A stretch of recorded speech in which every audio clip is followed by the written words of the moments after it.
Marinette's exposed collarbone and shoulder, which Adrian was sure would smell heavenly if he only gave in to his urges, but he was starting to freak out again about where his train of thought was going. His tomcat instincts were urging him with an unnerving persistence to move in close to her and lean in to drink in her scent, not in to nuzzle her, kiss her throat, lick her soft skin and nibble on her with his teeth. Arg, no. Oh my god. Adrian gave himself a shake and a mental slap to the face, taking a step back to give Marinette more space and bringing his hands back. What the hell is wrong with me? Uh, uh. He glanced rapidly from side to side, scrambling for some sort of recovery or escape. Marinette just kept staring at him with wide eyes and her mouth slack, a fitting expression for watching a socially awkward weirdo freak out, he thought. I'm, I dunno what I'm sorry. He babbled. You know what? I gotta use the restroom. See you in class. Marinette just blinked at him, struck dumb by his alien antics. Dot dot dot.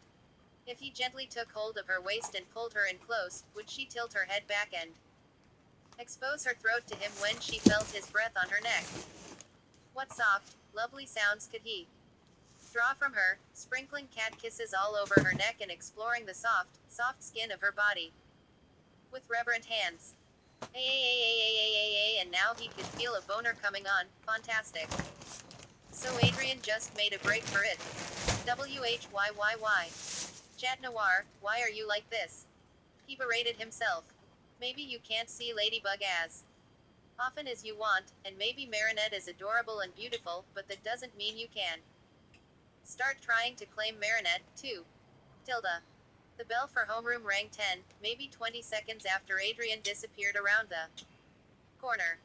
Marinette had been startled out of her stupor, but her brain continued to play only endless stream of question marks in a single tone reminiscent of a dial tone. She walked to her classroom and sat down in her usual seat without even realizing that Aaliyah and Nino were already there. Nino twisted around in his seat to watch as Aaliyah rounded on her. Well, she stage whispered excitedly. How'd it go after we left? Tell me all about it. Marinette blinked, staring blankly at the desktop. I think I'm still trying to figure out what happened, honestly, she said distantly. Aaliyah exchanged baffled looks with Nino but didn't have time to start the interrogation as the teacher walked in. Adrian came in right after him, walking stiffly as if he were in a marching band, with a phony smile stuck on his face, and clearly trying to look normal when he was feeling anything but. Marinette had no idea what to make of it. Her heart was still racing as she mentally replayed her interaction with Adrian again and again. She didn't know what she had expected to happen in the hallway for Adrian to react the way Aaliyah said he would. Had just seemed too good to be likely, but she definitely hadn't expected him to notice her freckles for the first time and stare at them like he had never seen freckles before in his life. And then, when he had actually caught sight of her bare collar and shoulders, the way he was staring at me, it's like he was hypnotized. She thought. And, was I imagining it? Or did I actually see longing in his eyes? She had no idea when she had developed this knack for reading Adrian's body language, but she couldn't be completely crazy, because whatever she had sensed from him was having very real effects on her. He was so close. I wanted to kiss him so bad. I swear, I could practically feel sparks flying between us. Well, at least in me. Of course, she hadn't gone for it, because they were in the middle of the school's main hallway. And she hadn't completely forgotten that, but that want remained, and the way he had looked at her almost made her believe that the same urge had crossed his mind, too. But even if she couldn't label whatever it was he was thinking or feeling when he looked at her like that, she wanted very much to know what it was, to see it unleashed instead of hidden behind his eyes. She had caught herself wondering if she could coax it out of him with her touch, if she ran her hands up his chest or wrapped her arms around him, would he reciprocate, and take her into his arms and touch her, other ways? The more she thought about it now, staring at the back of his head, the more she found herself squeezing her thighs together and crossing and recrossing her legs against the throbs of lust she was still feeling. She could feel wetness gathering between her thighs and wondered how much of it was due to her heat. Not only that, but her wistful imaginings of having Adrian's arms wrapped around her wouldn't leave her alone, no matter how hard she tried to concentrate on lecture, and she swore she was starting to feel that ache for intimate touch settling deep into her skin. It didn't occur to her to question how strange it this to come on now, of all times, because, in her mind, when had she ever not wanted to share a loving embrace with the boy she loved? The big difference was, now she couldn't stop wishing they were locked in a closet together at that very moment, preferably in an alternate dimension where they get caught. Of course, Adrian doesn't seem like the type to risk his good image to make out with a girl in a closet at school, Marinette admitted to herself good-humoredly, but someday, we'll be the type of couple who enjoys a good make-out session whenever the mood strikes us in appropriate settings. Of course. Marinette grinned and giggled under her breath, gazing dreamily into space. Aaliyah glanced sideways at her Twitter-pated best friend for the 20th time that day and tried not to burst out laughing at Marinette's expression. This girl has no idea how obvious she is, she thought, hiding a snicker behind her textbook. If Adrian could catch her looking at him with that face just once, he'd totally catch on to how hot for him she is. But now we've got a boy both in love and in denial to make things interesting. Tilda. At the end of biology class, me. Gaucher brought up the research project that Nino had brought up and that had somehow completely slipped Adrian's mind. Alright, everyone, listen up. She called cheerily, smiling warmly at the class. Today you're all in heat.pdf. Find. Add to drive. More options.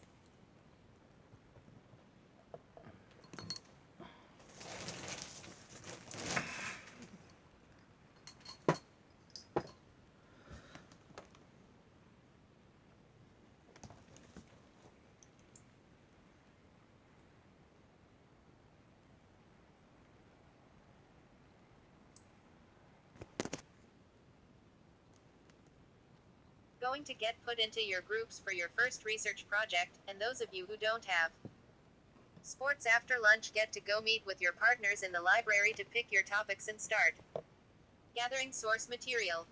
I wish she wouldn't make it sound like a trip to Disneyland, Nino whispered to Adrian out of the corner of his mouth. Adrian made a mumbling, almost whimpering noise in response, struggling to pay attention.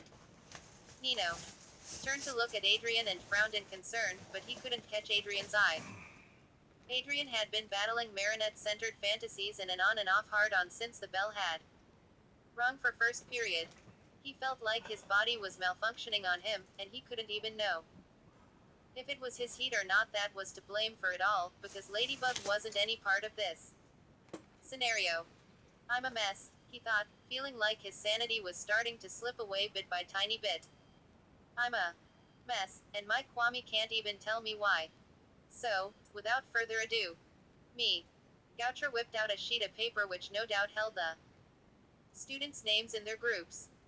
I have to hope I don't end up in a group with Marinette, Adrian thought glumly.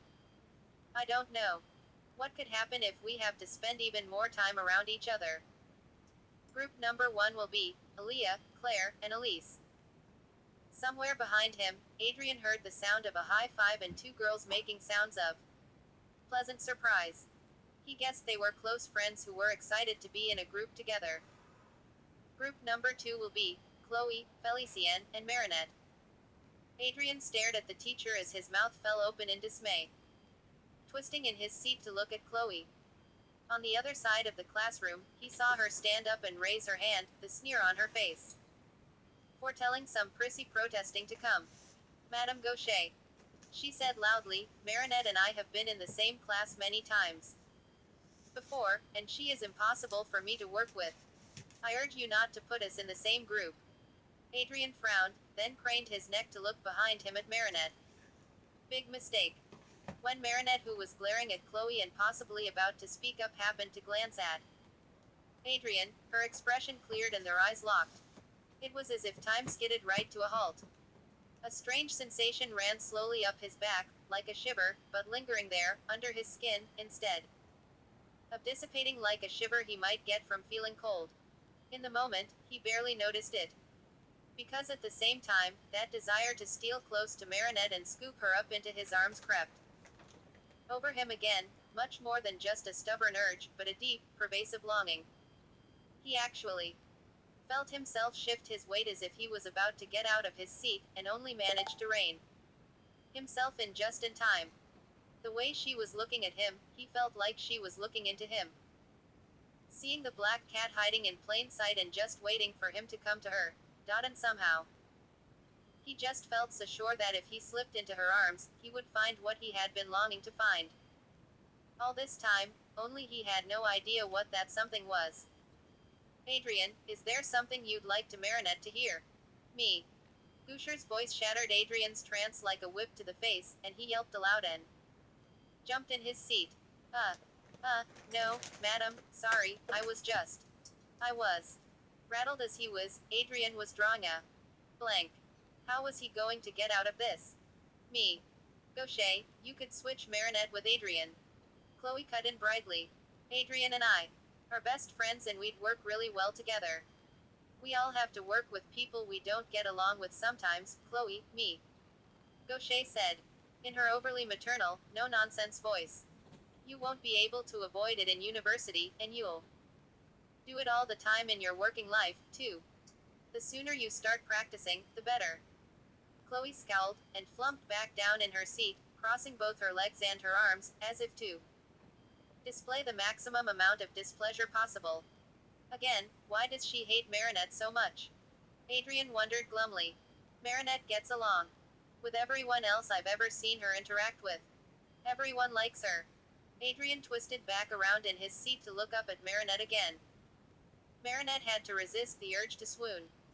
Those were kitten eyes Adrian was giving her, and Marinette considered it a miracle she hadn't dissolved into a puddle of goo in their wake. But why was he looking at her like that? What is going through this boy's head? She wondered. Alright, now let's all pay attention, okay? Me. Gaucher said loudly, causing Marinette to jump. And Adrian to whip back around in his seat. You'll all be out of here soon.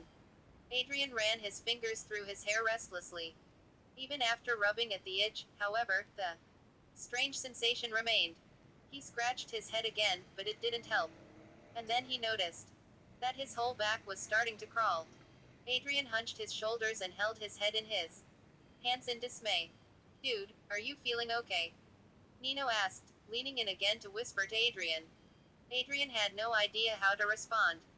He couldn't exactly bring up the fact that he was going through his mating cycle with Ladybug, and besides, he didn't even know whether his heat had anything to do with whatever was wrong with him. Even if he left all of that out, how was he supposed to explain what was going on with him? He didn't even know because even his Kwame didn't seem to know. Why can't Plag tell me what's wrong with me? He wondered again, bewildered. Is it my heat, or isn't it? Why can't I keep it together around Marinette? If I was really in love with her, his mind reeled at the thought. That's no reason for me to completely lose it like this. But there's no reason my heat should be acting up around anybody but Ladybug, either. And if Plag really can't figure it out, what am I gonna do? What's going to happen to me? I don't know what's going on with me, he finally said.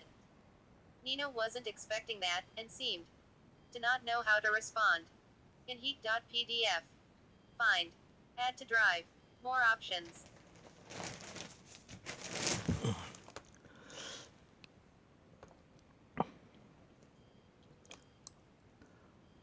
Adrian, is there something you'd like to Marinette to hear? Me. Gusher's voice shattered Adrian's trance like a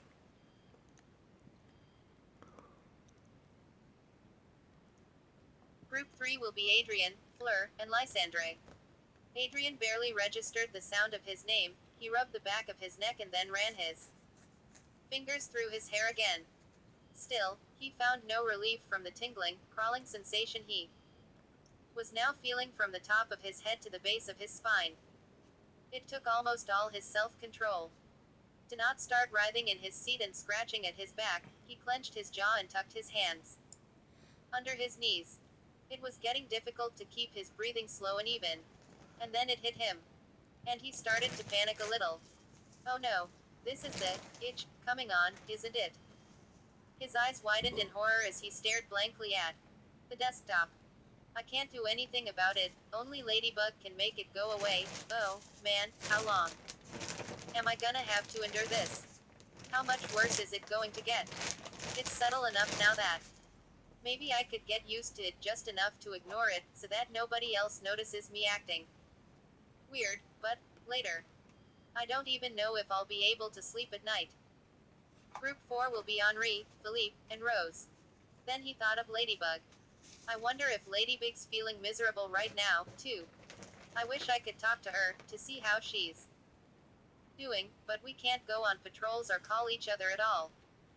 Are we really going to just have to wait this out? What's going to happen the next time someone's akumatized? Group 5 will be Armin, Julka, and Nino. I really hate to admit it, but I feel like we're already doomed at this point, Adrian thought. This itch is already starting to drive me crazy, and I haven't even been dealing with it for a day. And Ladybug's almost definitely started to experience whatever her counterpart to my itching is, and I bet she's about as miserable as I am right now, unless hers works differently from mine. Still, I just can't imagine us being able to keep ourselves from giving in and trying to comfort each other. By the time we see each other again, even if it's as soon as later today, our symptoms are just getting to be too much to ignore. And that's it. Me. Goucher finally announced. You're all free to go. Thank goodness, Adrian thought. Maybe fencing will take my mind of this itching, and then I can ask Plag about what to do about all this during lunch. I hope he can be more helpful this time. He busied himself with putting his textbook and tablet away as quickly as he could so that he could leave the classroom before Marinette passed by him on her way out. He could not afford to let himself get distracted by her again, because who knew what he might do then? Has Madame Gaucher made you late for fencing class? Nino asked with a laugh. Yeah, a little. Adrian replied without looking up. Well, actually, she might not have taken so long if Chloe hadn't interrupted. Hey, good point. Nino chuckled, putting his own things away. Well, I'm off to meet my group in the library.